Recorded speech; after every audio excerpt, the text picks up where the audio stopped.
I like the way this feel. Yeah. Let my soul cry. Yeah, yeah, yeah.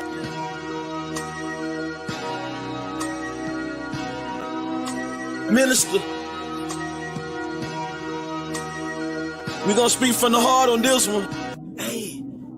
I'm performing lyrical funerals, no obituary. I killed your boy and brought him back to life. Pet cemetery. My anointing not based on attendance at a seminary. Scarlet witches, they attracted to the visionary. Everywhere I go, I bring the word with me, missionary. Soldier drafted in the war machine, military. Pay attention, what I'm saying to you, legendary. You got the demeanor of a front desk secretary. That mean you take the calls, but you don't make the calls. That's why you hate, cause ain't nothing fake about me at all. Now I dare you try to say that with a straight face. My delivery in tip-top, great shape. I'm too advanced for you, light years, space age. No evolution for you cavemen, stone age. I'm a thoroughbred, rock solid. I came from the bottom to the top, rock climbing. I grew up in the hood, pros and cons. That's that full court pressure when the amalanche roll out the stretch. Why can't you see it's not logical? And you live diabolical. Boy, your point of view smaller than the hair follicle molecule. This for all of them that follow you, smoking all of them barbecue. When I pull up, your voice don't correct itself with no auto-tune. I got a whole nother level that I can enter whenever I gotta deal with the devil. I pick a whole nother method. I hear a whole lot of yapping. They wanna see my reaction. I'm really out here in the community making it happen. I don't really think they understand the dilemma. They ain't looking in the man in the mirror. I can't say it any clearer. The plan is very simple. It's time to start playing in the temple. Before somebody come and put the can on your temple. Reaching like a baby with his hand for the nipple. The Grand Reaper coming with his hand on the circle. Hit the van coming with a ram with it. With the van come and get him. I am so glad that I changed up. Made it out of where I came from. Watch for the slide and the hook of the slow ball, fastball, and that change up. That ghetto lifestyle, it changed us. Go back to visit, it ain't changed much. Only difference is now the way that my brain process information. And Satan, but after my license, day one, let me say something. Only reason that I'm still alive today because God's grace is amazing. Just another raisin in the sun. Dream deferred when things occurred. Now you getting served right on the curb like a lemonade stand. I just gave you the benediction, let the whole church say amen.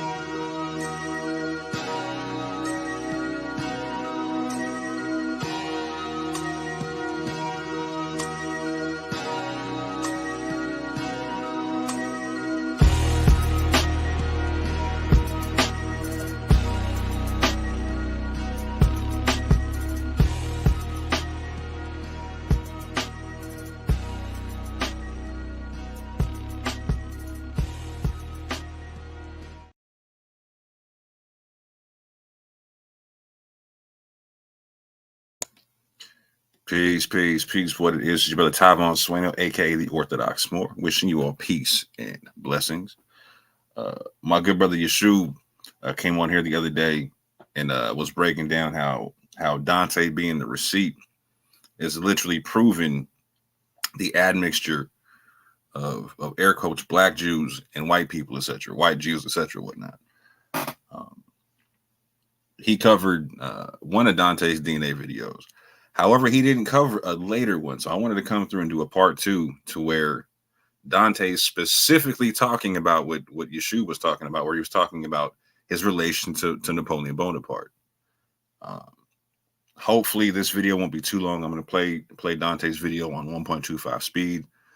I'm going to do my best to let it run and just pause it and give commentary where applicable. Fair use disclaimer. We are well within our fair use rights. We will be playing this video and giving proper commentary on it. So, without further ado, family, I'll pull this up right here. And we're going to let Dante tell you a little something about his DNA.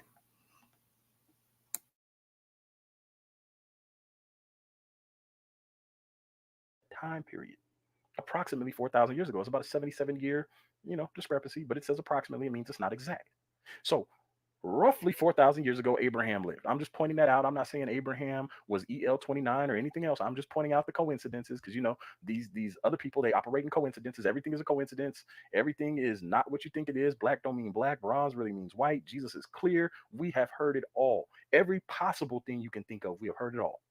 That's nearly 160 generations ago.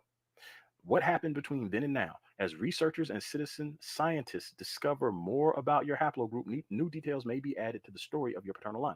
EL29 today is relatively common among 23andMe customers, so 1 in 130 have EL29. Today, you share haplogroup with all men who are paternal line descendants of the common ancestor of EL29, including other 23andMe customers.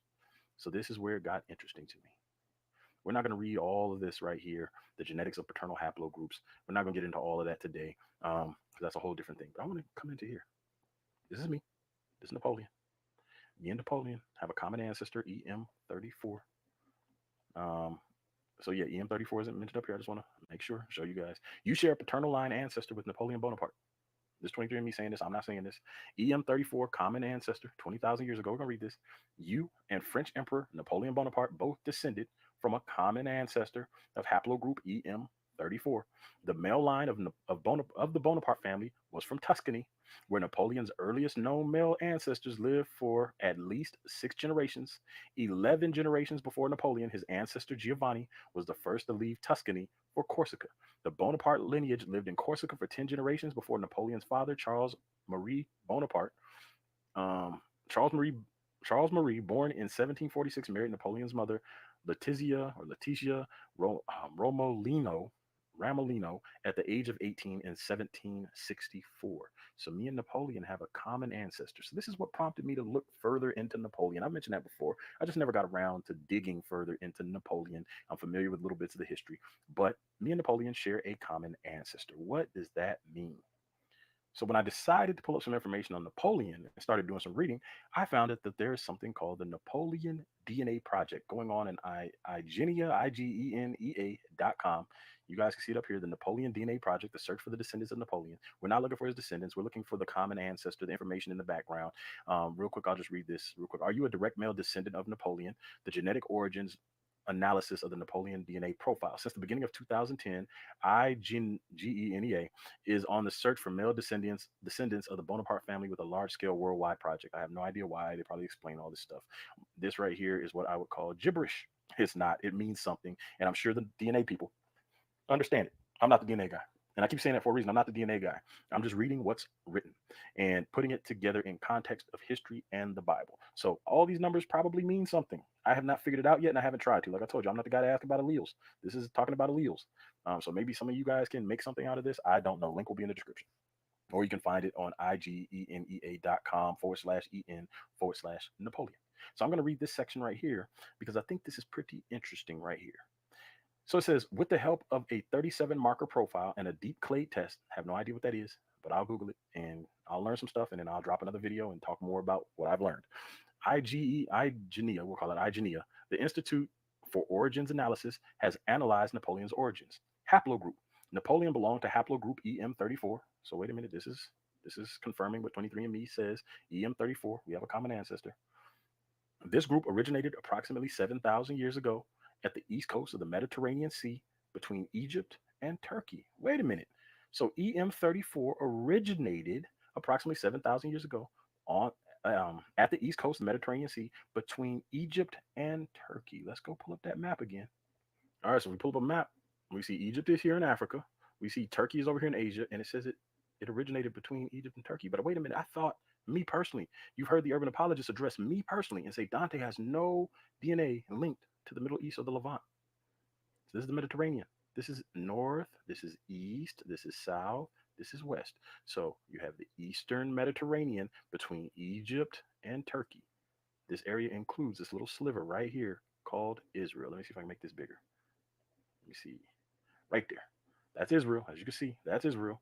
So let me read that one more time. I'm taking my time with this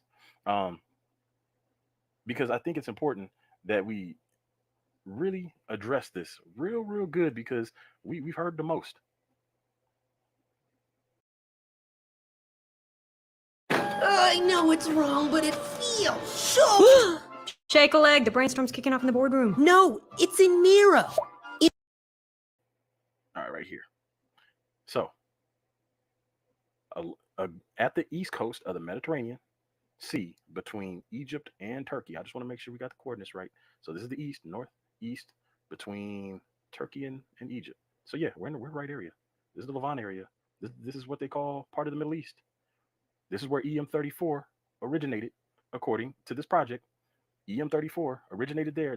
We're reading the same things from two different sources. EM34. So we had a common ancestor. Me and Napoleon have a common ancestor who had DNA that started in the Levant. But wait a minute, my ancestors came from West Africa because I'm linked to the Igbo in Nigeria. So how did I have an ancestor who originated in the Levant and somehow I ended up in America, even though I'm a descendant of slaves taken from West Africa? See, what we're being told about history does not add up. What we're being told about the Bible does not add up. What we're being told about Israel and the descendancy does not add up. Let's keep reading. Oh, this is getting interesting. Today, this haplogroup can most frequently be found in Israel. I'm going to stop right there. How is it? I'm EM34. I have a common ancestor from EM34. Napoleon has a common ancestor from EM34. It tells us this originated between Egypt and Turkey on the east coast of the Mediterranean Sea. I mean, it couldn't be more obvious if somebody literally gave us a map and drew an X on it and said, you started here. One more time. Today, this haplogroup can most frequently be found in Israel, the Palestinian territories, and Lebanon. Also, 10% of Ashkenazi and Sephardic Jews belong to that haplogroup. So, if you're EM34, you share a haplogroup with Ashkenazi Jews and Sephardic Jews, even though you have been told that you are sub-Saharan African. And I'm being specific. If you are EM34, this is what this points to. I didn't write this. The IGENIA Project on Napoleon is writing this because they're not talking about Black people. They're talking about Napoleon. And they're giving information in relation to Napoleon's DNA. So they have no agenda in this. I'm going to read this one more time. Do me a favor, hit the thumbs up if you have not already done so. Do me a favor and share this. You're going to want to see the rest of this. I know we're about an hour and a half in, but I think this is important. Hit that share button. Make sure you show other people this, because there are a lot of people who have questions about their DNA, just like me. And you guys are watching the learning process in real time, my learning process in real time. I have done other research outside of this, but the research you guys are seeing now, again, I'm not the DNA guy. I'm just reading what's written. Napoleon, I'm going to read this one more time. Napoleon belonged to haplogroup EM34. This group originated approximately 7,000 years ago at the east coast of the Mediterranean Sea between Egypt and Turkey. Today, this haplogroup can most frequently be found in Israel, the Palestinian territories, and Lebanon. Also, 10% of Ashkenazi Jews and Sephardic Jews belong to that haplogroup. And now I'm going to read this section right here, and this is where we're going to stop on this source. Link will be in the description. The profile, this ancient tribe and region of origin, the profile of Napoleon is rather rare. Similar profiles can be found among Sephardic Jews. So wait. Similar profiles can be found among Sephardic Jews. I thought we were crazy. I thought we were misreading all the information. It's crazy how I can misread the Bible. I'm going to put this on me personally. It's crazy how they say I can misread the Bible. I can take the Bible out of context. I can take the history out of context. Somehow I don't know anything about geography. I'm making all this stuff up, stuff that they never said before. When I wrote Days of Noah and I traced lineage of angels and giants, they loved that research. But then when I turned it towards who is Israel, suddenly I'm pseudo. I don't know what I'm reading. I don't know what I'm talking about. And now, me not being the DNA guy, me being the ignorant guy that don't know how to read history, I'm reading stuff about DNA, and suddenly it's talking about Ashkenazi and Sephardic Jews linked to EM34, which I am. So it's crazy how I could misread Bible prophecy, the Bible, history, and geography, and then end up at DNA, and still it leads to the same place. As they say, all roads lead to Rome. All roads lead to Rome. I'm not talking about little Rome. That's just a saying for those who aren't familiar with it. All roads are leading back to Israel. Every single one of them. The curses, it started about reading the biblical history, the biblical geography, and then we talked about the curses, and then we talked about everything else, and now the DNA is pointing to this. This is saying it plain as day. I didn't write this. The profile of Napoleon is rather rare. Similar profiles can be found among Sephardic Jews in Greece and Italy. It is not sure when Napoleon's ancestors moved to Italy from the Near East, they could have sailed across the Mediterranean Sea as Phoenician or Greek merchants 2,000 to 3,000 years ago. Also, a Jewish ancestry of Napoleon cannot be excluded. So wait a minute, if Napoleon possibly has Jewish ancestry and me and Napoleon share a common ancestor, I would assume that I also could have Jewish ancestry. I'm just saying putting two and two together, doing simple basic math. 1 + 1 = 2. Me and Napoleon have a common ancestor, and Napoleon having Jewish ancestry might be a thing. Let's just keep looking. See, and this is to me is where it gets interesting, because then they have to go through and debunk Napoleon's ancestry. See, they can talk whatever they want to about Israelites. Me personally, they're going to be on a wild goose chase forever, because they're trying to make sense out of something that doesn't make sense. What the So real quick, shout out to Dante for being honest about what his genetics stipulate. He just told you that he connects to Ashkenazi and Sephardi Jews through his haplogroup and whatnot.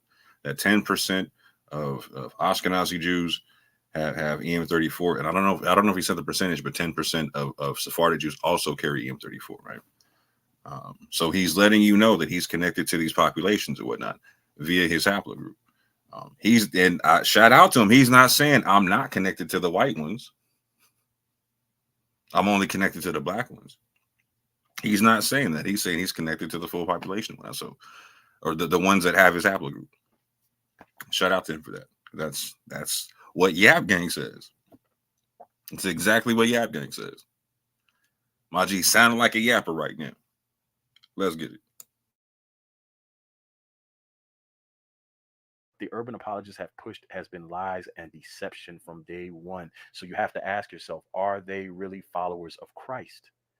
If they are out here pushing deception, are the people who identify as urban apologists, are they really followers of Christ, or are they serving something or someone else? We have to ask the question. So also a Jewish ancestry of Napoleon cannot be excluded. On hint to Napoleon's ancestry is already given by the genealogy of his family. So I'm guessing that's supposed to be a hint to Napoleon's ancestry is already given by the genealogy of his family. We're going to look at that in a second. One of his ancestors, Francesco Bonaparte, has been called ill. So before we get into this part, because it's about to get interesting, and Yeshua, please pay attention to this, because I know you didn't see this part. Look at what Yeshua's saying.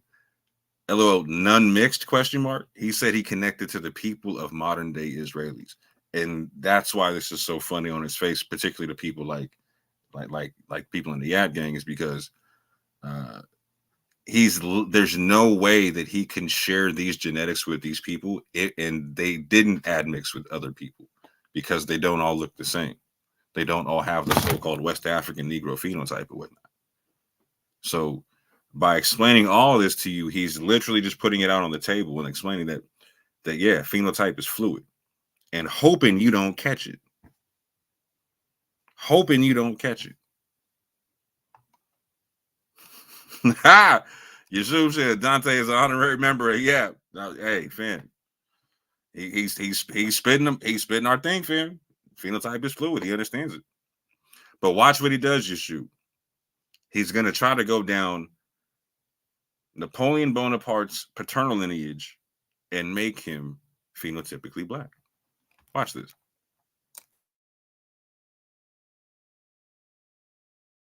Mauro, his ancestors can be traced back to the city of Sarzana in northern Italy. And again, they are out here pushing deception. Are the people who identify as urban apologists, are they really followers of Christ, or are they serving something or someone else? We have to ask the question. So also a Jewish ancestry of Napoleon cannot be excluded. On hint to Napoleon's ancestry is already given by the genealogy of his family. So I'm guessing that's supposed to be a hint to Napoleon's ancestry is already given by the genealogy of his family. We're going to look at that in a second. One of his ancestors, Francesco Bonaparte, has been called Il Mauro. His ancestors can be traced back to the city of Sarzana in northern Italy. And again, you'll run into the Moors if you start researching Italy in those areas. In the Middle Ages, this city has frequently been under attack by Saracens who controlled the Mediterranean Sea at the time. Therefore, Napoleon's Arabian ancestors probably came to Italy during the Islamic expansion as conquerors or merchants. And we're not going to get into the Saracens today, and we're not going to get into some of that stuff today. So let's just keep reading. So again, Napoleon's ancestors originated over here in the Levant, and me and Napoleon share this common ancestor that originated in the Levant. All I'm saying is something ain't adding up to what these people have been telling us. So let's come over here. Let's read this. This is from languagesoftheworld.info, right here, languages of the world. So what do we have here? This is where I said, you know what, this area that Napoleon is from, I know the Moors over there, so I googled Napoleon and Moor. Was Napoleon a Moor? And so this is one of the things that popped up, as you can see here, about languages of the world. This does not look like an Israelite to me, or what they would call a Black Hebrew Israelite. It says this website is a discussion forum dedicated to Asaya by Asaya, I'm not going to butcher the last name, to exploring the rich diversity of human languages and the peoples who speak them. How does language make us humans? What make us humans what we are? How do we learn language, and how do we navigate our multilingual world? So this is about languages, languages of the world. I'm not the linguistics guy. I'm just reading what's on this website. It says Napoleon Bonaparte, Frenchman, Corsican, Italian, or Moor. Wait a minute, I thought the Moors were black. But if you keep studying, you'll find something about white Moors as well. But anyway, we'll just keep reading. We're just gonna read this section right here. Um, yeah, we'll read this section right here because I thought it was interesting. It made more sense than all this other stuff up here. Yeah, which again I'm still learning. So this right here, as far as I know, might as well be gibberish. Like some of the words make sense. All this other stuff, polymorphisms and all that, nucleotides, recombinant Y single nucleotide polymorphisms. Nope, don't understand it. Not gonna pretend to. But I'm gonna read this right here, which seems to be in somewhat plain English. I can understand plain English pretty well. Ironically, for a French emperor and proud Corsican, Napoleon first carried paternal DNA that is most typical of the so-called Moors. Wait a minute. The Moors? Let's see something. Now I typed in who was the Moors. Who were the Moors? This is what popped up.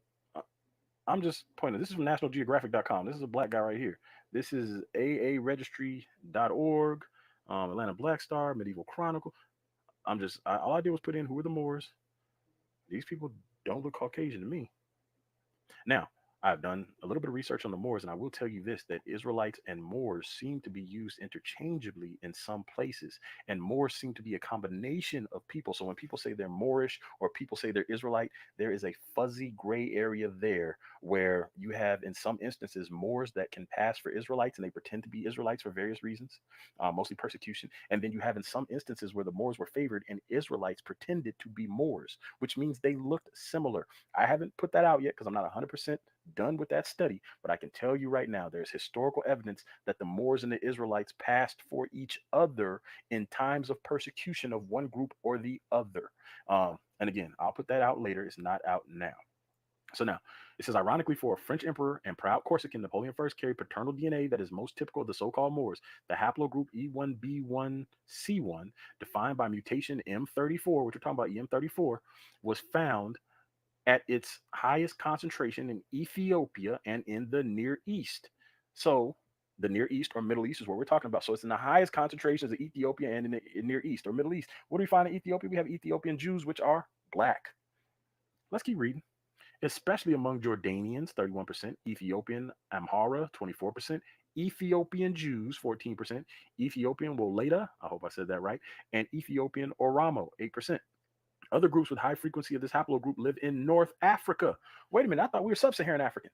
This is what they look at us and say. You guys heard, some of you have heard the urban apologists look at me and say, you're black, you're sub-Saharan African. Dante is sub-Saharan African. They did that based 100% on my skin color, and now the DNA is proving them to be liars and deceivers and devils who push false information and bear false witness on people. This is the character of these people. And now we're seeing that they have been liars from the beginning because they are of their father, the devil, who was a liar from the beginning.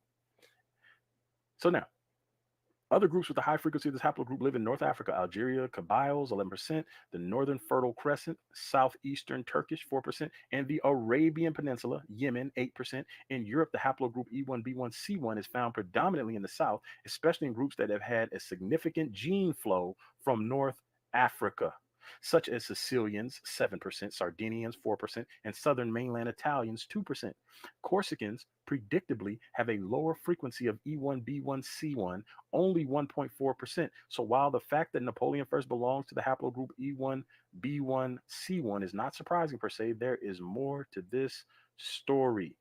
So we're going to, we'll clip this one right here. Link will be in the description. So now let's come over to here. So now this is Napoleon and Empire, genealogy of Napoleon, the Bonaparte family. This is from NapoleonEmpire.net. I'm guessing the site is dedicated to Napoleon, the life of Napoleon, war, historical facts, personalities, people like Napoleon. So now as I was reading through Napoleon's ancestors, so we just saw here that Napoleon carries Moorish DNA. Right here, Napoleon carried paternal DNA that is most typical of the so-called Moors. But why would that be? If we come over here to the NapoleonEmpire.net, and you guys can read through all of this family history if you want, but I want to come down to here to Gabrielle's father was Francesco Bonaparte, or Gabrielle's father was Francesco Bonaparte, nicknamed Il Moro, the Moorish. So wait, there was a Moorish man in Napoleon Bonaparte's ancestry. Francesco was a nobleman from Sarzana in Liguria who had served as a mercenary crossbowman and horseman in the army of the St. George Bank. He had assigned he had been assigned to Corsica in 1490 and had married the following year Miss Ca- oh my goodness, these names. Caterina Castelletto, the daughter of Guido de Castelletto, the local representative of the St. George Bank. Francesco, who had retired in the 1510s, decided to settle permanently on the island of Beauty, Corsica, thus founding the Corsican lineage of the Bonapartes. So the Corsican lineage of the Bonapartes was founded by somebody called the Moorish. His descendant was a Moor. I don't know why else they would call him a Moorish. To me, that would point to him being a Moor. So Napoleon's descendant that started the lineage in Corsica was a Moor. I'm not saying Napoleon was black. I'm saying simply what this project, NapoleonEmpire.net, has put out is that one of his ancestors was a Moor, the first ancestor to start his lineage in Corsica. It seems to corroborate what is being called right here that he carried Moorish DNA. We've seen other parts mention him being associated with an area where we find Moors. So we're almost done. We're almost done. So now let's read this. This is from the New York Times. All these links will be in the description. This is from the New York Times. This is an older article, so you'll see some kind of messed up text here. But this article is called Napoleon: A Biography. This is by Frank McClin, June 23rd, 2002, and I'm only going to read this part right here. Even even those who accepted the importance of Napoleon, the individual, argued about his origins and his date of birth. There has in some quarters been a curious reluctance to accept that he was a Corsican at all, even though born on the island. Some have asserted that he was descended from the Greeks, the Carginians, or the Bretons, others remarking his oriental complexion, of which more later, and noting that in the ninth century the Arab invaders of Europe reached Corsica, claim an Arab, Berber, or Moorish strain in his provenance. Hence, on this view, his excessive superstition, his belief in ghosts, destiny, and his own star, and his preference for Islam over Christianity. You will see that many of the Moors practiced Islam. Well, a lot of people practiced Islam back then because it swept over the area, and a lot of people were forced to convert or die. The historian and critic Taini traced his descent to an Italian condottiere. You know, guys know I can speak English, but I can other language I'm butchering them. While Disraeli, on the grounds that Corsica had once been peopled by African Semites. Hold on, wait a minute. On the grounds that Corsica had once been peopled by African Semites, claimed Napoleon as a Jew. Let me read this again because, like I thought, this is older article. The historian and critic Taini traced his descent to an Italian condottiere. I guess that's probably condottiere. While Disraeli, on the grounds that Corsica had once been peopled by African Semites, that means descendants of Shem, claimed Napoleon as a Jew. Presumably, given Napoleon's later antipathy to the Jews, an anti Semitic one, kings of England, the Comneni and Paleologs, and even the Julian tribe have been pressed into service as Napoleon's forebears. The prize for the most absurd candidate as Napoleonic ancestor must go to the man in the iron mask, and for the most unlikely parents to the footman and goat girl proposed by his most scurrilous enemies. All right, so now, interesting that the New York Times would talk about Corsica was once peopled by African Semites. Once again, African Semites. What they mean by African is black Semites. So now they claim Napoleon and said they claim Napoleon as a Jew. So it's looking like everything is pointing towards Napoleon being associated with the Moors, African Semites, the Moors being black Jews, and we share a common ancestor, and I'm black. I'm super dark black. I'm not as dark as the blackest black, but I am very dark skinned. And Napoleon was not very dark skinned. And I've seen various paintings of Napoleon. I don't know which representation is true. So I'm not saying Napoleon is black. I'm just saying we have a common ancestor that started between Egypt and Turkey, which lands us right in the Middle East. We see that EM34 originated in the Middle Eastern area, the Levant area. We see that Corsica was once peopled by African Semites, descendants of Shem. We see the Moors associated, and as I told you before, the Moors and the Jews, the Israelites, would interchange with each other depending on who's being persecuted the most or not, and they seem to be able to pass for each other. All I'm saying is that if it walks like a duck and it quacks like a duck, it's probably a duck. So that said, Houston, we have a problem. Look at this duck we got walking and quacking here. So Dante just said that Napoleon is associated with having paternally descended from Black Moors and Jews, African Semites, and that he's not dark skinned. So Dante's been trying to claim that the Black Jews didn't mix. And he's literally walking you through how Black Jews ended up looking like Napoleon Bonaparte. So if it walks like a duck, quacks like a duck, that admixture duck is quacking his butt off right now. You feel me? It is what it is. But I'm gonna let it keep playing.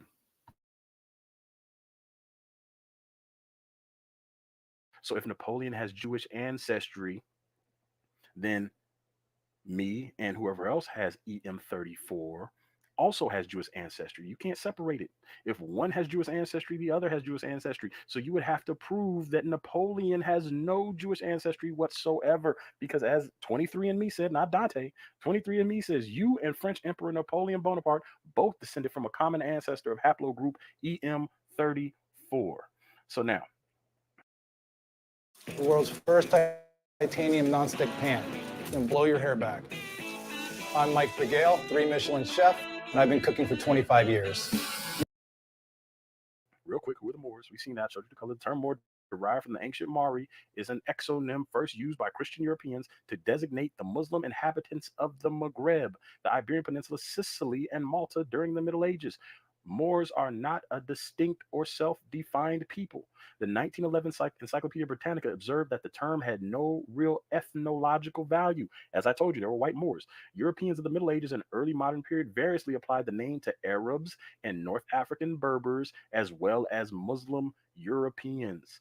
And I'll read this last paragraph real quick. Now, you guys can go through and vet all this stuff in Wikipedia. You guys know that Wikipedia isn't the main source, but it is a good compilation. If you see these numbers right here, it'll give you the actual sources where you can go through. Right here, 2002, Ornament of the World, How Muslims, Jews, and Christians Created a Culture of Tolerance in Medieval Spain.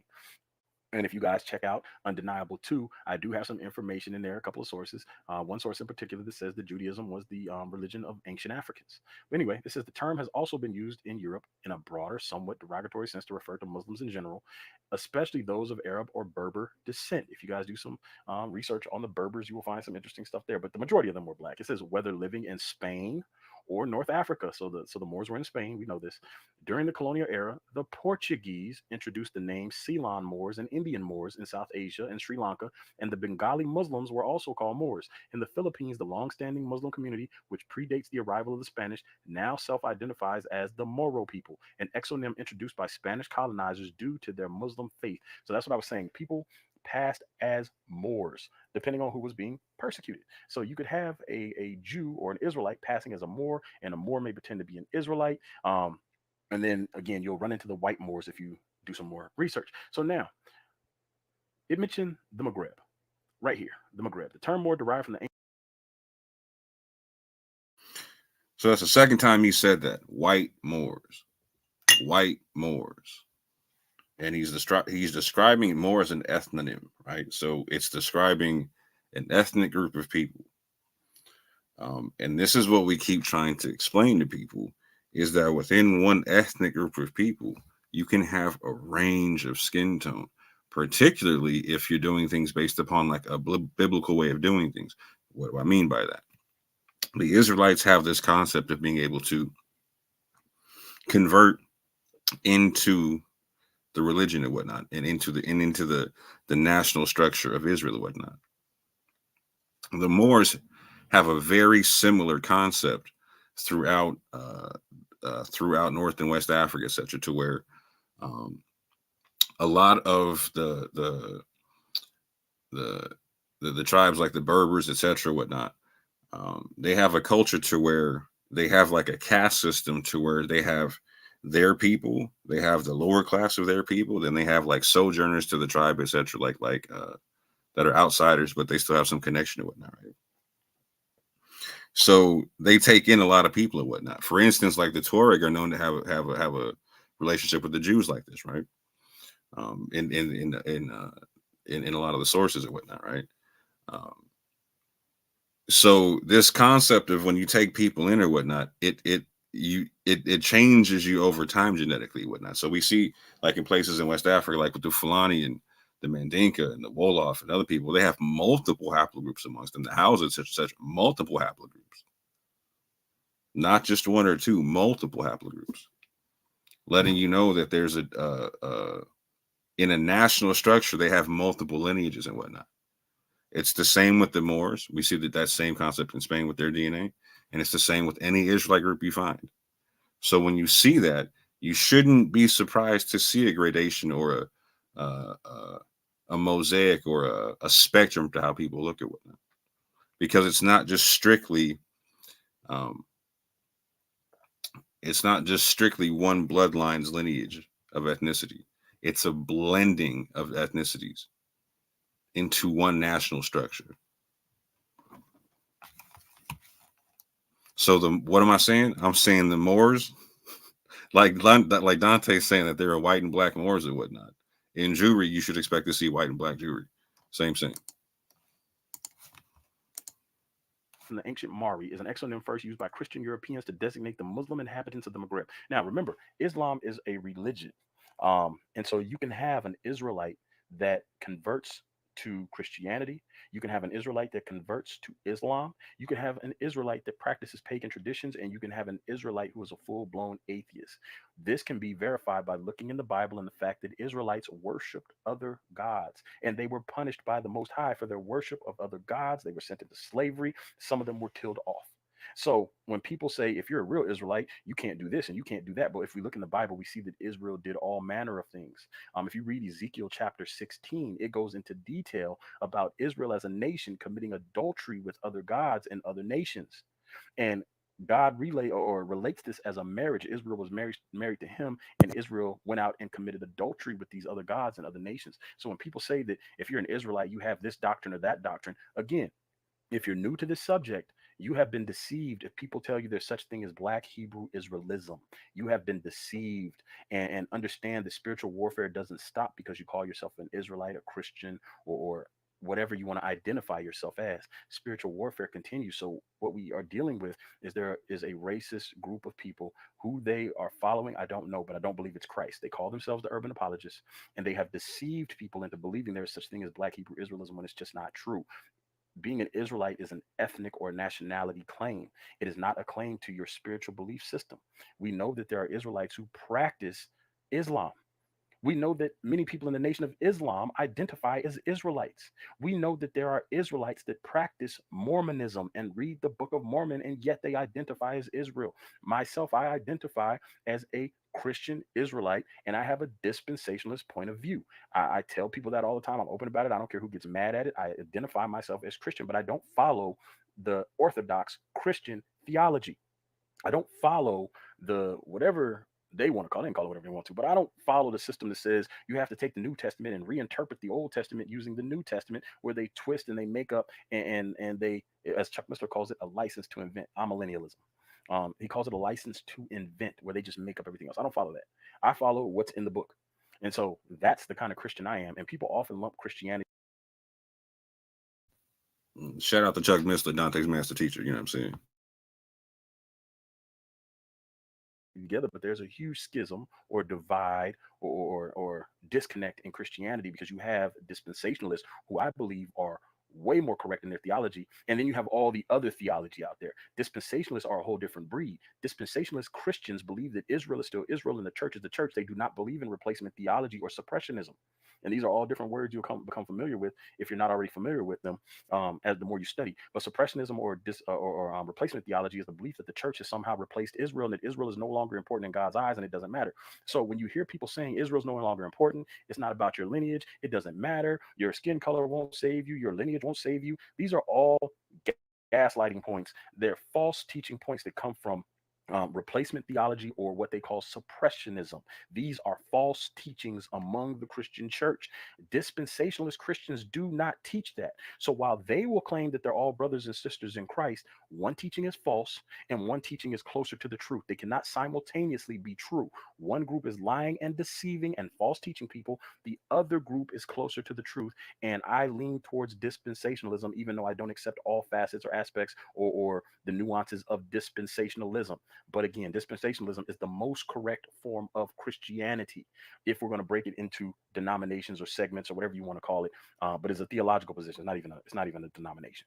But it's a theological position within Christianity. This is why I don't lump all Christians together. You'll never hear me say that all Christians are this or all Christians are that or all Christians teach this doctrine or that doctrine. It's not true. And anybody telling you that Christianity as a whole is the same or Christianity as a whole is teaching the same doctrine, you can know they're lying off top or very uninformed off top, because there are so many different denominations in Christianity that you have to be honest about the nuances. But dispensationalism is closer to the truth, and everything else is very, very dishonest and deceptive. So shout out to Dante for not throwing all of Christendom under the bus. And not all, he doesn't throw all of Christianity under the bus. I 100% appreciate that. That's something I don't do myself, right? In fact, I'm a very big proponent of certain forms of Christianity myself, right? So I appreciate that he does not do that, and that needs to be understood, and he needs to be given his credit for such. But with that said, I don't know that it's fair to call certain people deceptive based upon the fact they have a different belief system than you. I will say this, though. There are a lot of people who have in terms of apologists that have the covenantalist point of view, that when dealing with Israelites that have like a more dispensational point of view, you will see a lot of dishonest argumentation, a lot of fallacious argumentation. And I intend to do my best to clear that up within this year. I've been working on a presentation for people like Damon Richardson and Vocab Malone, who was they're both Calvinist, and Vocab is a progressive covenantalist, who particularly uses argumentation that I find to be fallacious, literally at every level, in how they come to certain things. But I'm not saying they're dishonest, right? I think that they use fallacious argumentation. I don't think that they think it's fallacious argumentation, right? I'm not casting aspersions on their intent, right? I think that you can have good people on both sides of this thing that believe sincerely different things and whatnot, right? So I will personally ask that Dante, bro, we're all adults here, fam. We can do a little bit better with this, fam. So I think it'd be best to invite people to come to the table to have an honest conversation versus trying to condemn people for disagreeing with you. That witch hunt concept is that cult concept mindset, right? And if you keep propagating that concept, it's the more and more you keep propagating it, fam, the more and more you're gonna look like a cultist or whatnot. Versus somebody who's actually trying to establish something and actually prove something out or whatnot, right? Because I'll say it like this: there's no, like, if I had your DNA, fam, if I had EM34, do you think I wouldn't be debating every apologist under the sun? 100% I would be. I'd have a whole different argument than you. I'd be coming in talking about my population, like my DNA represents the population of people that potentially was coming through converting other West African tribes and whatnot. That could be E1B1A, et cetera, et cetera, et cetera. I'd be coming through using your DNA to talk about a whole mixed multitude concept. Because otherwise, you're just like me. You're the odd man out, fam. You come from minority out the crew and whatnot. We're we're not like the other fam. But there's no way I wouldn't. There's no way. Like, so even with my DNA, I make the same argument. Because I appreciate Dante making the argument, like, okay, they're trying to kick us out of North Africa, right? You saw vocab try to do that with Zion Lex or whatnot. Well, you can't do that with my DNA or with Dante's DNA. It's all over North Africa. What you trying to do with that?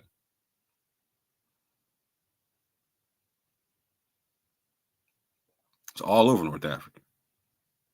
There is EM34. We haven't found Dante's clay, but there is EM34, EM123 in the Western Sahel. I remember telling that to the first time I told that to Barin and whatnot. I said that clay is not uncommon in Northwest Africa. And Barin said, it's not uncommon. I was like, yeah, it's not uncommon. No, you can find it there, 100%. We haven't found his clay yet. Not Dante's clay yet. And that's why you should be like, hey, bro, you got to take that test, fam. And I'm right there too, fam. Like, there's no, I haven't found. There's Ashkenazi Jews that are EM44, which is a cousin of mine, the EM33. Like, we're off the same branch of EM132 and whatnot. So there isn't a lot of Europeans that have my DNA. But there's Sicilians and other people like that have my DNA and whatnot. But there's not a lot like it made it in certain places in Europe 100%. But my DNA is a little bit more particular to West Africa, right? It's a little bit easier to find mine, right? We were showing it here the other night where EL94 is right there coming into the Senegambia and whatnot, right? However, the EL29, not so much, right? So that's why that needs to get cleared up. But one more time, fam. My man is out here making the argument that Napoleon Bonaparte descends from Moors and Jews that are African Semites and black, or is associated with that stuff, right? And it's telling you that the paintings and pictures he's seen of Napoleon, he's not dark-skinned. So he's literally walking you through how phenotype is fluid and how black Moors and Jews mixed with white Moors and Jews, like he's talking about.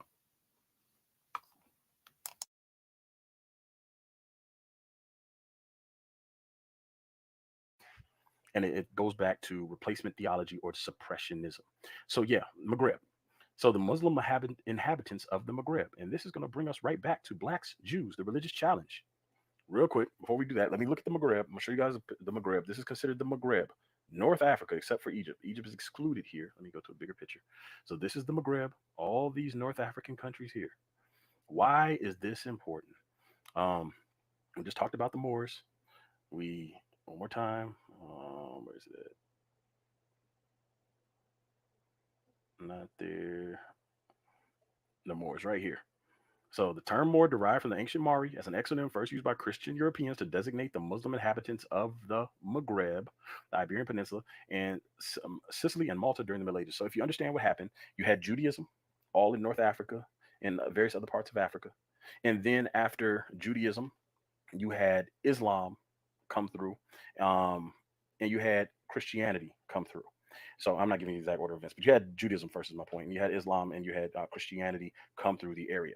And so what you're going to see is you're going to see people that are Christians and Jews or practicing Jews and Christians being persecuted by Muslims. And you're going to see the Muslims and Jews being persecuted by Christians. And in both cases, you're going to see the Jews being persecuted by both Muslims and Christians. So people start to convert. They're going to convert to Christianity. They're going to convert to Islam, but they still maintain their ethnic heritage. And the reason I didn't put it in any specific order is what you're going to see is in different areas, different things took place at different times, depending on who had the upper hand. But what we know is that Judaism was there first.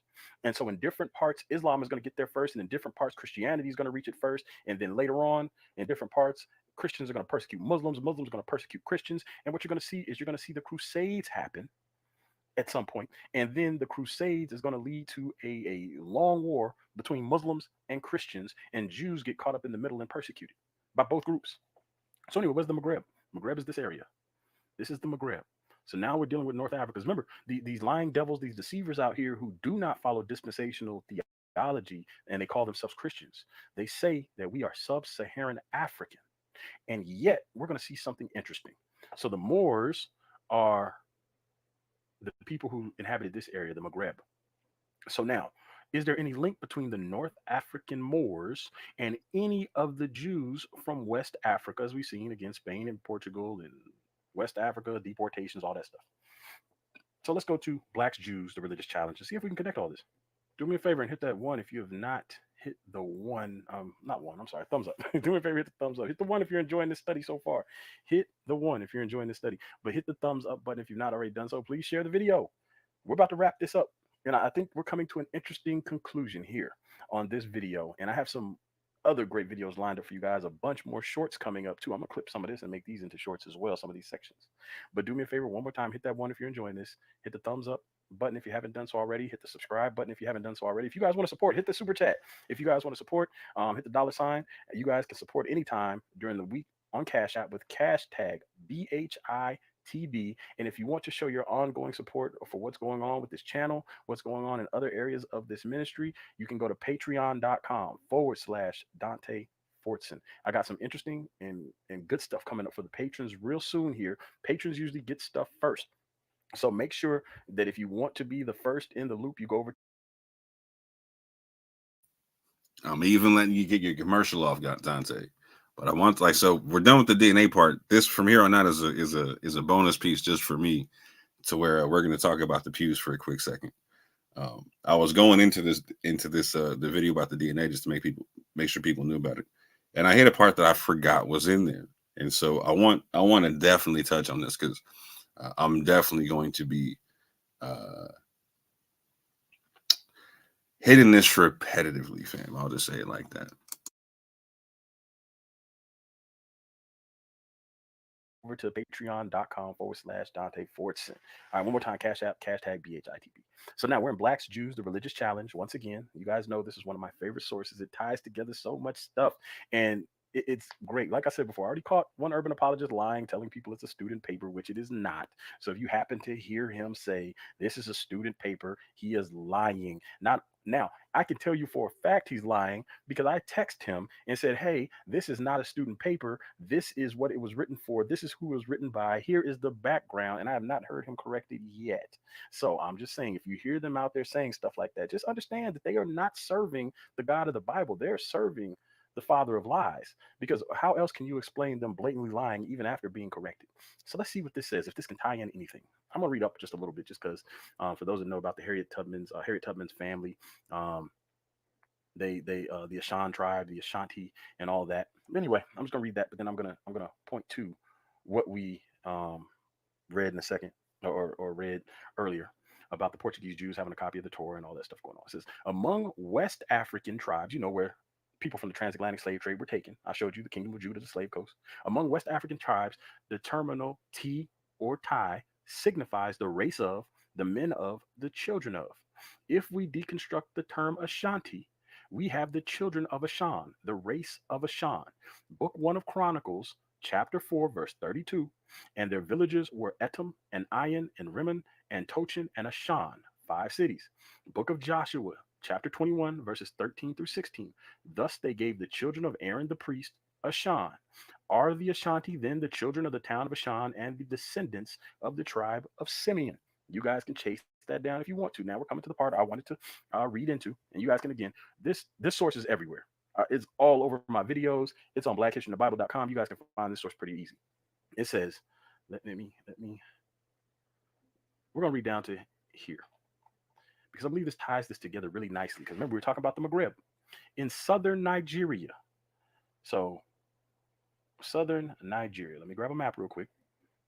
All right, I want to grab a 23andMe map because since I got some Nigeria. So we're talking about Nigeria, north, east, south, southern Nigeria, right where these Igbo people are. We landed right here on the Igbo. Southern Nigeria, the Igbo people. You know, the people that have been declared Israelites by the Obadiah Alliance. That's what it was, the Obadiah Alliance. I'm not sure I said that correctly earlier. So if I said that wrong, I feel like I said it wrong earlier. But the Obadiah Alliance declared the Igbo people descendants of ancient Israelites. So now, right here, this is what we're talking about Nigeria. Nigerian, 47.3%. This is my DNA. Again, not talking about nobody else unless you have common DNA. In southern Nigeria, the natives call the black Jews the strange people on the Imo Yokwayim. I believe that's how you pronounce that.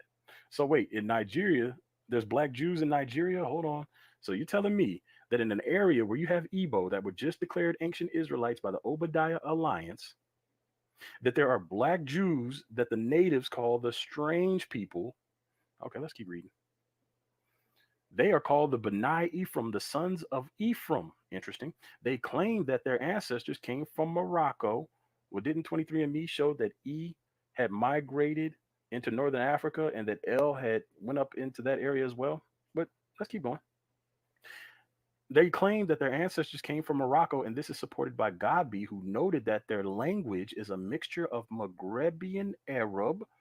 So wait, the Maghreb is North African.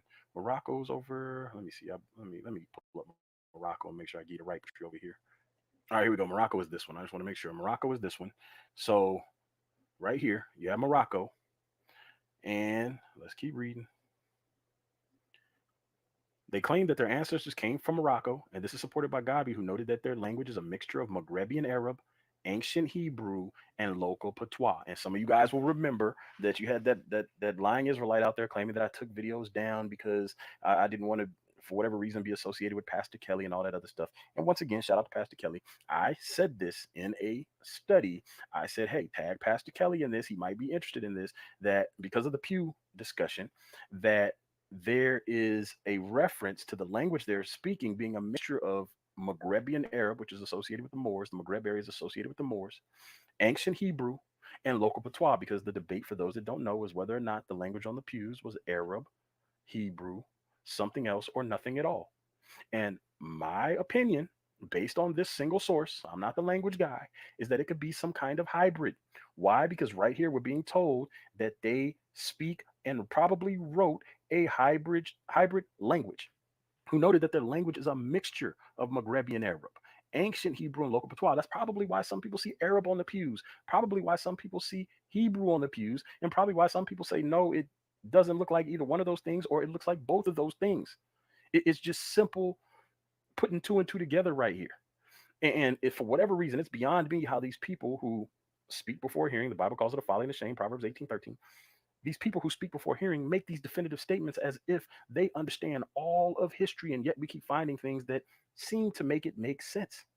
But they can't make it make sense. We can make it make sense because we're open to the facts, regardless of what they are. So Maghrebian Arab, ancient Hebrew, and local patois. But this also goes back to what I was saying about the Israelites and the Moors being closely intertwined. Because see, this is talking about black Jews who are speaking a language that's a mixture of Maghrebian Arab, and the Maghreb is the area of the Moors. So they're speaking a language that was likely spoken by the Moors, also ancient Hebrew and local patois. So what is patois? I've mentioned that before. So what is patois?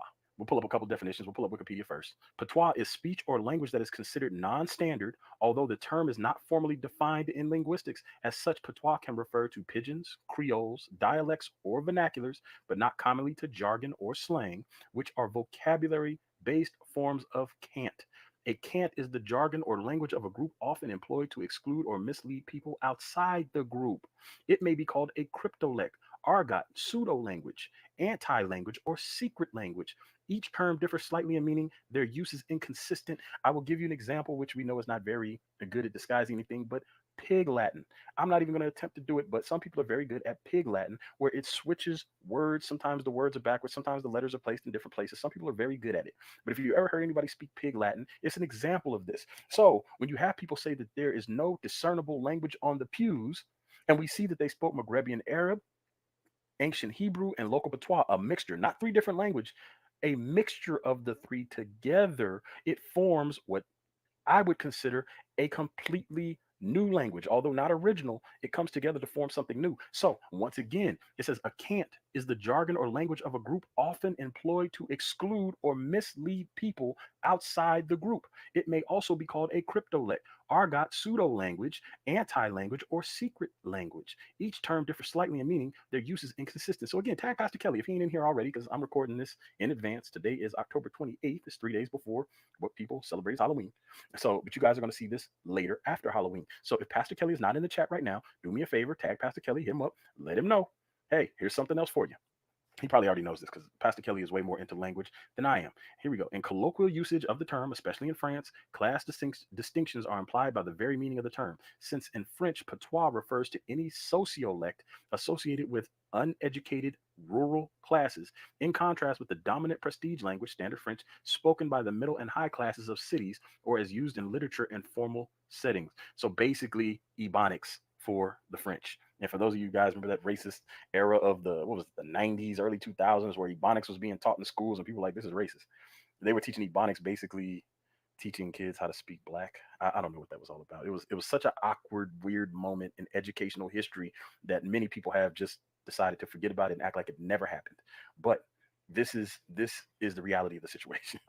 So now let's go to, because Wikipedia ain't the main source. Let's go over here to Merriam-Webster. A dialect other than the standard or literary dialect, uneducated or provincial speech. The characteristic special language of an occupational or social group. Jargon. Jargon is just slang. And then we'll look over here at dictionary.com. The noun patois describes the way you talk, like the patois of New Englanders who tend to drop the letter R, drive ya car to, oh my goodness, Harvard Yard, while others say drive your car to Harvard Yard. So there you go. There's an example of patois. So yeah. Now, hopefully you understand. So now, when it let me finish reading this. So now they speak a language that is a mixture of Maghrebian Arab, ancient Hebrew, and local patois. Press 1 if you knew that. Press 2 if you didn't. And again, tag Pastor Kelly. This might be helpful to him. I'm not getting into the pews discussion, but I'm just pointing out stuff that I find when I read. He's aware of this source. Pastor Kelly is 100% aware of this source, but I'm just mostly talking about the patois portion, because we had that other Israelite try to lie and say I took down videos and all kind of other stuff that didn't actually happen. For example, Abu, meaning father, became Yaba. I think that's or for mother, is close to the Hebrew word. These Emo Yo Kaim Jews live in the Ando district and have a copy of the Torah, which is what we read earlier about the Portuguese. But let's keep going. The study of customs and rights and the analysis of the semantics, that's talking about words, of these African tribes have led many of their observers to propose some hypotheses and even to draw some conclusions. Dr. Alan H. Godby reached the following conclusion.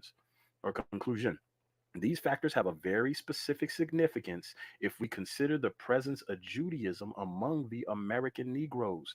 So I just want to be clear here. Judaism was present among the American Negroes. But let's keep going. Some of you have heard this before, some of you have not. Hundreds of thousands of slaves were transported to America from West Africa during the trade, which started some 400 years ago. Remember, we're told it's a coincidence that Abraham was told about the 400 years.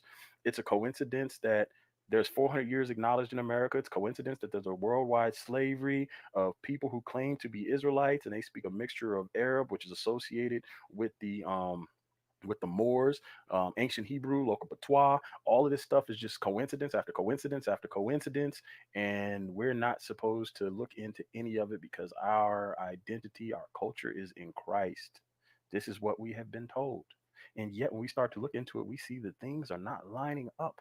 And I want you guys to pay attention to the closer of this. Hit that thumbs up if you haven't done so already. What traces of Judaism still remained?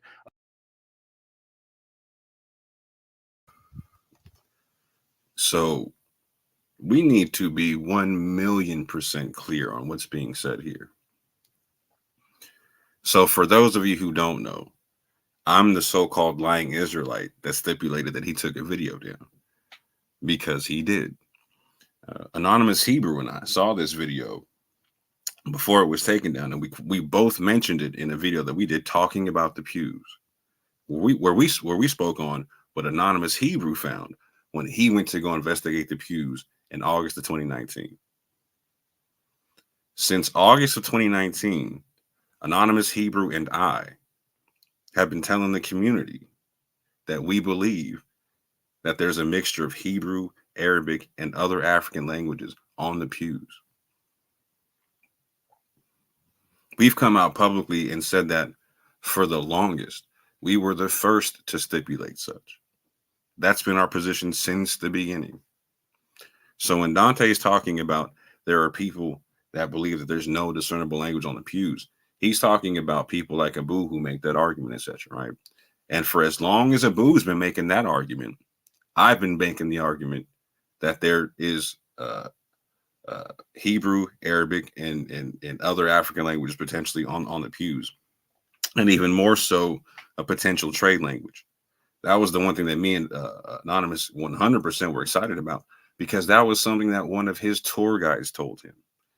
And that very same day, Anonymous hit me up and a bunch of other people that we knew, told us about everything that he saw, showed us pictures, and I told them, bro, I see Arabic right there. He was talking about he could see a couple of Hebrew letters or whatnot, right? And we started running with that thesis from there. And I've been trying to do my best to prove it out as best I could. Hence, I also brought out the concept of, again, no one, like, I'm the first person to bring this one out to the community, etc. I didn't do the personal research, but again, it's something I found in literature, wasn't it, right? That Omar ibn Said was found to be able to speak Hebrew and Arabic by someone he went to church with, that said that his knowledge of Hebrew was helpful in them understanding the Bible. So when he's talking about patois, that is the Gullah language, the Gullah Geechee language, fam. That's exactly what patois is. And 100%, Dante's agreeing with me and agreeing with Anonymous Hebrew that there's potentially Hebrew and Arabic, a mixture of the two,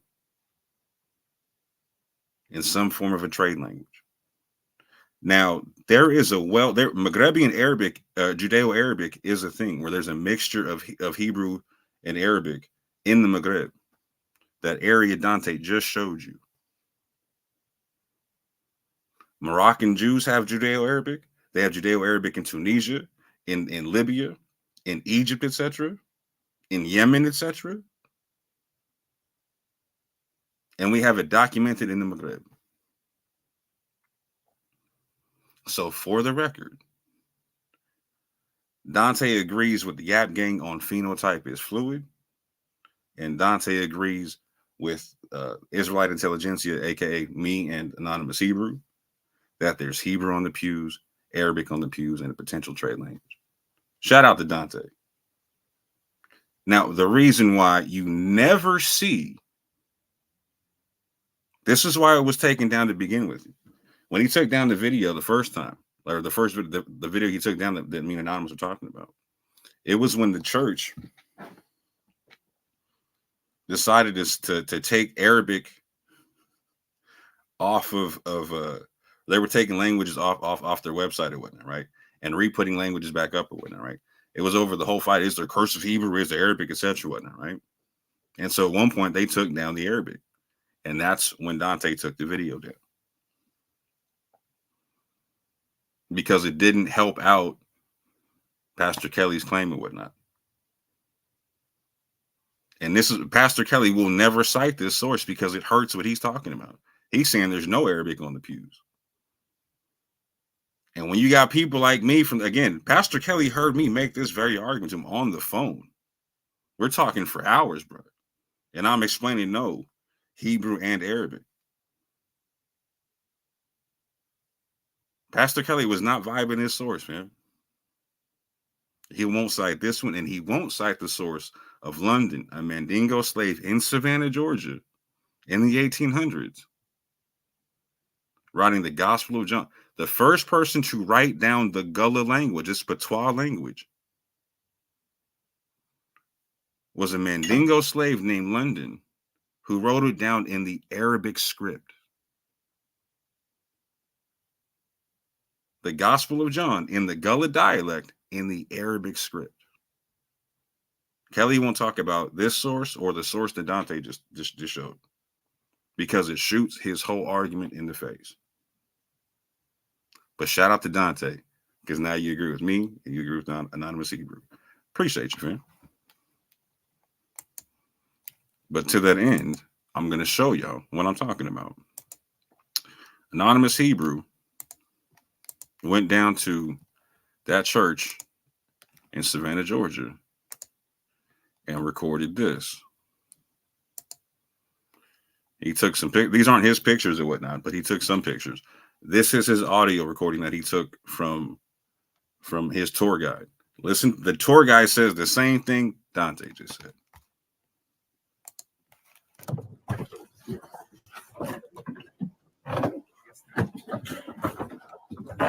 Now sitting in the second oldest the church.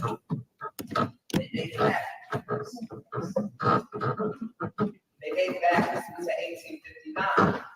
So if you use your imagination for a second, these were the pews saw in the main sanctuary before these pews were installed. Right. These people still all see these. Teenagers usually come. They don't want to sit with their parents. I wanted to take this time upstairs to say that most people that believe in this truth, and I know that's like a big statement. What you have in the process, for instance, we have come to agree to the fact that Black people cannot read or write during the slave. That's right. And if they learn, they're like a special case, right? So when we read something like the narrative of Frederick Douglass, we say it's such a feat for him to be able to write a story. Look at the ceiling of this building. See how it curves towards the middle? If you know anything about acoustics, the sound to reach everybody at about the same time, you curve the walls so they can reach the middle and forward as quickly as possible. But you don't come out of the womb understanding that. You have to be at least educated in architecture to do that. But to be educated, that means you can use read or write to develop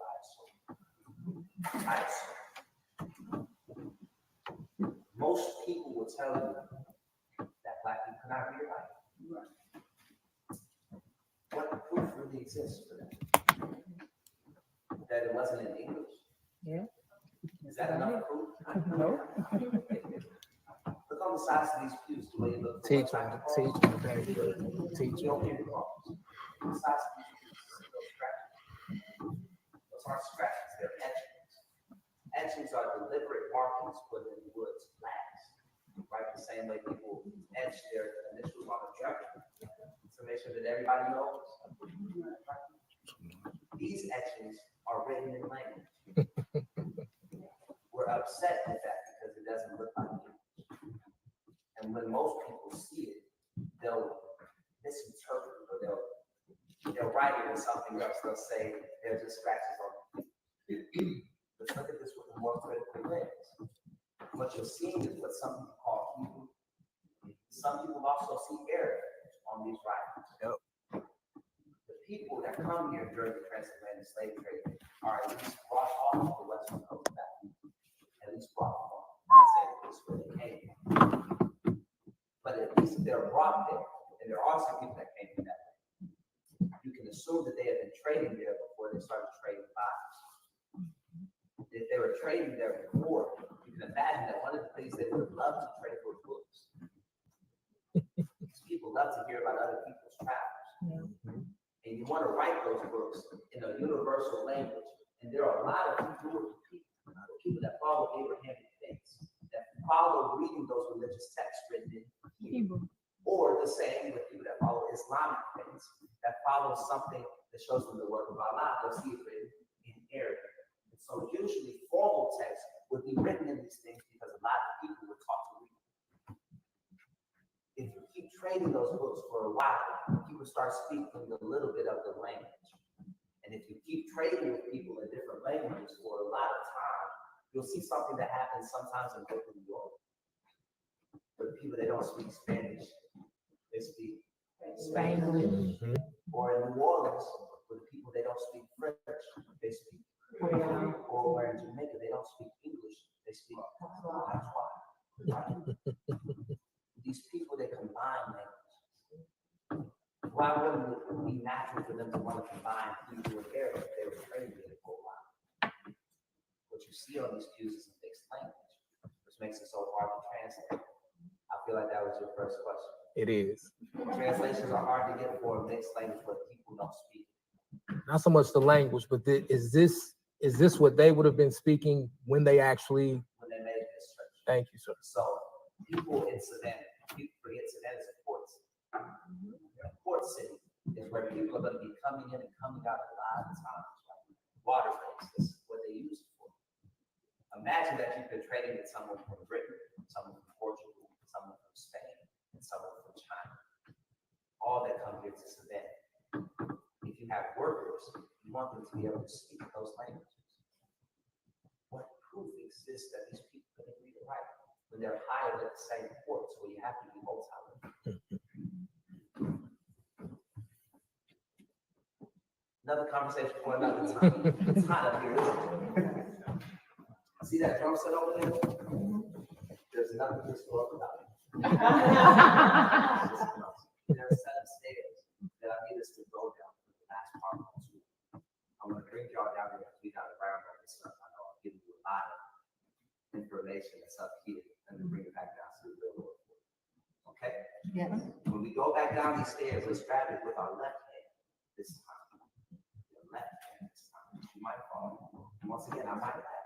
But you're going to walk all the way to where that drum set is and keep going down some more stairs. If you want to get, if you're tired of taking stairs, you get down here, you can cheat.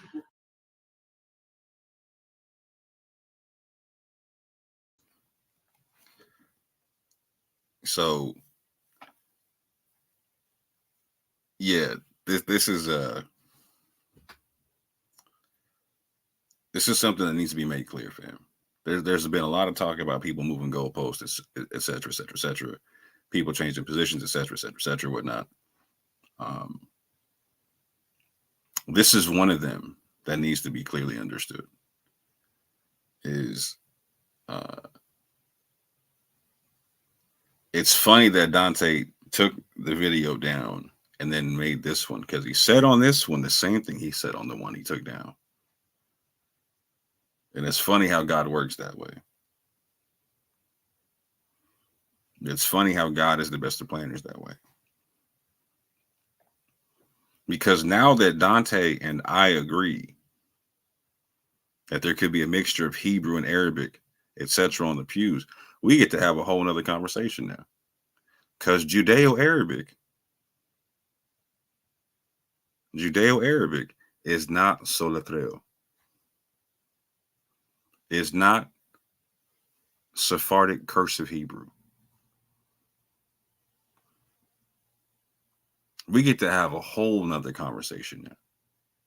And I appreciate him for saying this stuff. Just like I appreciate him for literally breaking down that phenotype is fluid. I agree with Yeshua. He got to be an honorary member of YAP now. He got to be. He got to be. And with that, family, I appreciate y'all for coming through and checking out this part 2. Please like, comment, and subscribe. Hold on right quick. Oh, I can't even go out on my song. Can't even go out on my joint. So since I can't go out on that, oh man, I'll go out on this here. Let me see. Peace and blessings, man.